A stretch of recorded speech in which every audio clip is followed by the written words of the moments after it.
One Punch Man Season 3 has officially ended, but don't worry, because the trauma will continue. Right after the release of episode 12, the finale of One Punch Man Season 3, they immediately announced that they were going to do a part 2 to be released in 2027. Or as Moist Critical describes it, they're threatening to release a part 2. I feel like this was to be expected, given that Bandai Namco went back to JC staff to do a Season 3. They just flipped the PNGs around. I'm sure JC staff, knowing their history of producing a lot of anime in one season, wanted some guarantees and to cover their bases financially. What I mean is, they probably added a clause in their contract when they were negotiating to do One Punch Man Season 3 to include a part 2 rather than just one 12-episode season, because working on 24 episodes guarantees more money up front. And so I don't think we should be surprised that we have a part 2 coming up, especially with how fast they were able to make this announcement. I think the only way we can truly know if they're gonna be putting their whole animatussy into One Punch Man Season 3 Part 2 is if we look at their roster of anime next year. And so far, with a very preliminary look into their My Anime list, I can only see them working on 3 to 4 animes. Now that doesn't mean they only have 4 anime to work on next year. They could have a lot more contracts in the works. But enough speculation and talking about the future. I want to talk about what happened in the most recent 4 episodes, from episode 9 to episode 12. With the impression that episode 8 left us, I had fairly high expectations for episode 9. I heard that he was so OP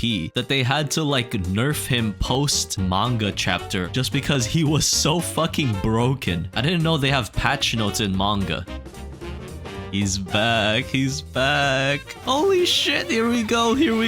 That looks so sick. And I think that's a good thing. It shows that the fans, or at least I, have faith that they'll be able to push out a good product. And when episode 9 released, I was fairly content with it. Come on, Brave Giant, let's go. Yo, yes. The transformations are pretty fluid right now. He's moving like an actual Gundam. And overall, I thought the fight was paced pretty well. The slashes, even just the little micro slashes that Child Emperor does with his Brave Giant and the little dodges that Phoenix Man does. This could have easily been done in like a still frame. I can see like them doing a still frame of Phoenix Man. Okay, this is Phoenix Man. In any other episode of this season, I would see like a still frame of Phoenix Man and then a white slash, and then this would just be an entire frame dragging to the left for like 5 seconds. In any other One Punch Man episode, that's how this would look like. But they actually put the effort, or I guess they had the time to animate Phoenix Man dodging those attacks. And so you feel the scale of the fight and you feel like they're actually fighting because they are. I feel like this episode was a little bit weaker compared to the last. That's no major fault to the animators. Even in episode 8, you could see that they were stretching it a little bit to get to that level of animation. So with this one, the characters do look more drawn. They look better than how they drew the characters in episode 8, but the movement is obviously gonna be compromised in return.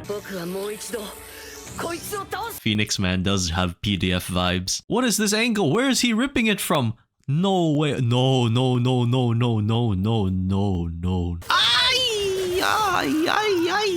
You know what? After the promise that they showed in episode 8 and episode 9, I wouldn't have been surprised if episode 10 continued on that trajectory. Please don't let me down now. You did so good in episode 8. You did pretty decently in episode 9. Please continue this streak. But instead, we got this. Oh, they off-screened the fucking action. Oh no.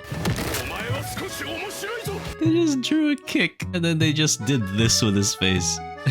Just when I thought we were gaining some momentum, episode 10 pulled me right back down to earth. I gotta admit, the start wasn't really all that bad. Even in the Zombie Man vs. Vampire fight, there was some fluidity and hand-to-hand combat. The only problem is, that's only a third of the episode, and the rest of the 2/3 look like this. Oh no, they're not even slicing. Whoa, shit, they're slicing so quick, we can't even see it. They just reused the same frame. He's just spouting one-liners left and right. Like, come on the towel. I will stain your reputation like piss on the side of the toilet bowl. I'm going to be spilling your blood. And I genuinely believe they were taking the piss out of us by doing this. Why is he on stage now? What? Why is he performing a concert? Disco lights. They heard the backlash with the lights and the filters and they were like, alright, if you guys are clowning us calling it a disco, we'll just literally put a disco scene in the episode. You know what? I respect it. 10 out of 10 rage bait. They gave Flashy Flash the best episode. Whoa, whoa, whoa, whoa, whoa.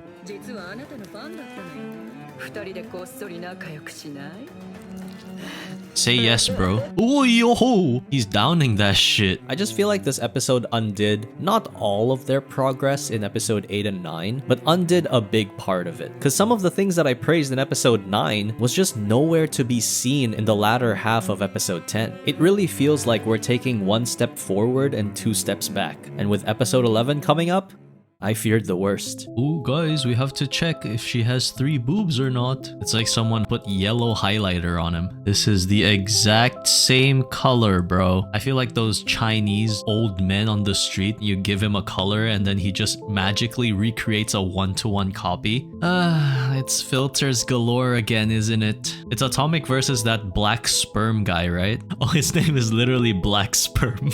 I just guessed. I feel like this reminds me of Drake. This is the last thing I see when Drake pulls it out. Okay, there's glimpses of something. Okay, this might be one of those episodes where they take a step forward. I guess the best way to consume this series is to just have no expectations whatsoever, because this was not bad. This is miles better. These 5 minutes of action that they gave is more than the 20 minutes that happened in episode 10. A few moments later.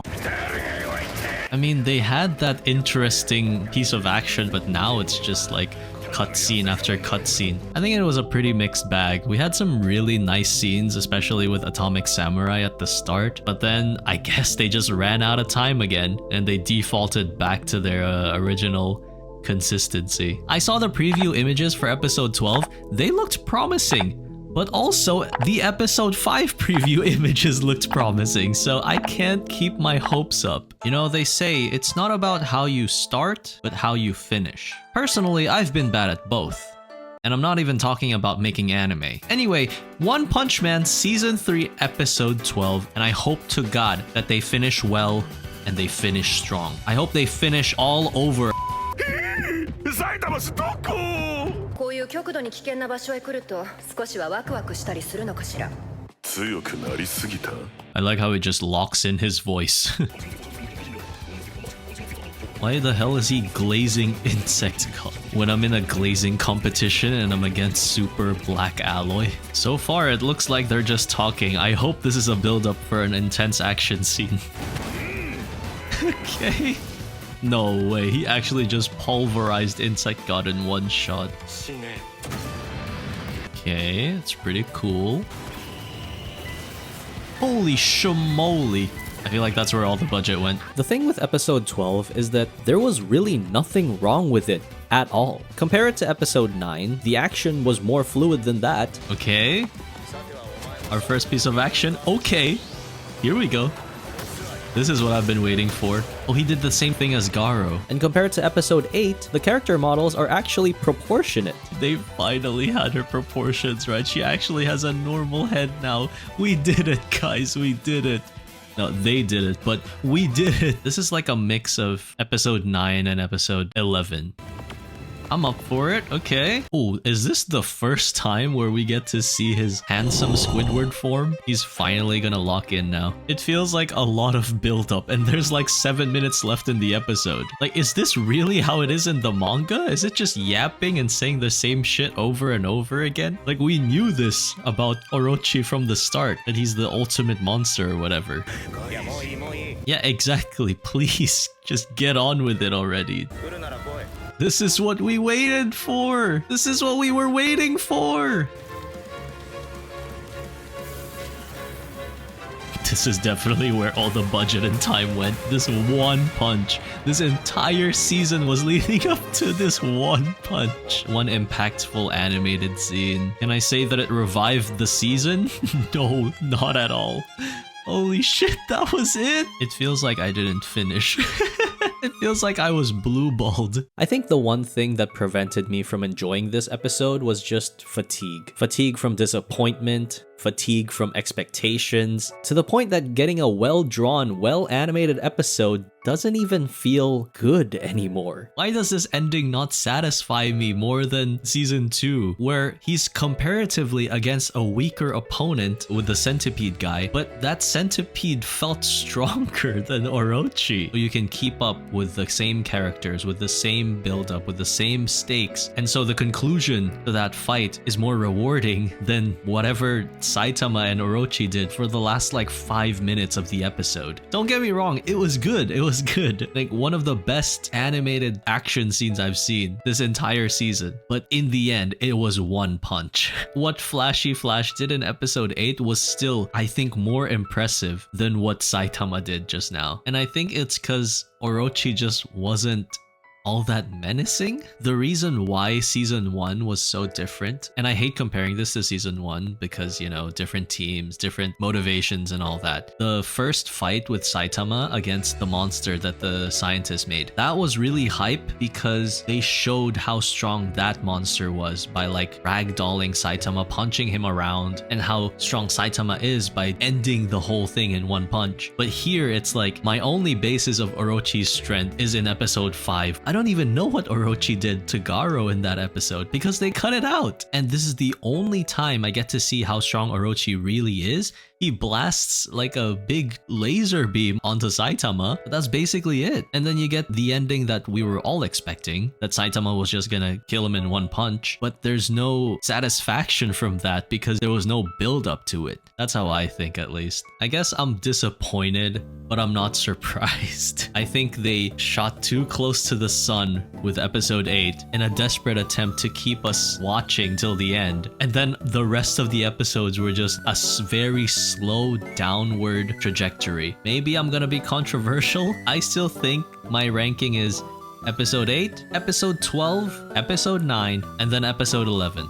And then everything else is just like down there. So I was right. We weren't gonna get a Blue Lock Season 2 Episode 12 revival. I guess that was too much to ask. The next part, my prediction, it's definitely gonna look better than this season because I don't see how you can get even worse than this. This season overall was pretty disappointing. I just hope this is a lesson to the production committee